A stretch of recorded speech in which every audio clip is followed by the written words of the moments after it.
இவங்களுக்கு உறுப்பினர் அங்கதானே வராங்க. அதாவது 50 பேர் சேர்ந்தா அதை நியூஸா எடுத்து போடுறாங்க, கிளாஸ் நியூஸா ஓடுது. ஆமாப்பா, வெக்கமா இல்ல? என்ன வெக்கம்? இவங்க திராவிட கட்சி நாம் தமிழர் கட்சியில இருந்து நாங்க ஆண்களை கூட்டாரோம், அது பெருமையா முதல்வர் துணை முதல்வர் எல்லாம் சேர்க்கிறாங்கன்றது. இதை காமாட்சியா தலைமையில ஒரு 4 பேரை கூட்டு போனாங்க, ஒரு அர்த்தம் இருக்குது. 3000 பேர். அதுக்குதான் சீமான் சொன்னா நான் துப்பிய எச்சிகள் அப்படின்னு சொன்னாரு. அவர் அதான் சொல்லுவாரு, 3000 பேர் அன்னைக்கு வந்து ஜாயின் பண்ணாங்க, புரியுதா? அதனாலதான் போனேன்.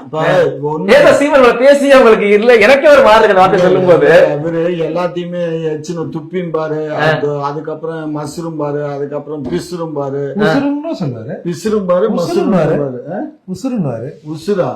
அது என்ன பிசுறு உசுறு மசுரு? மசுரு பிசுறு உசுரு. உசுரு பெத்த பிள்ளை நம்ம அடிக்கிறது இல்லையா? அது மாதிரி அது மாதிரிதான் அவர் வச்சிருந்தாரு. நீங்க உடைக்கிறீங்க போயிட்டு மாதிரி வச்சிருந்தவங்கனாலதான் அந்த நல்ல மனசுல நஞ்ச பாய வைக்கிறீங்களே நீங்க. மீன்காரமா என்னன்னாங்க, மீன்காரமாவா? ஏன் இப்படி பேசுறீங்களே? அப்புறம் அந்த மாதிரி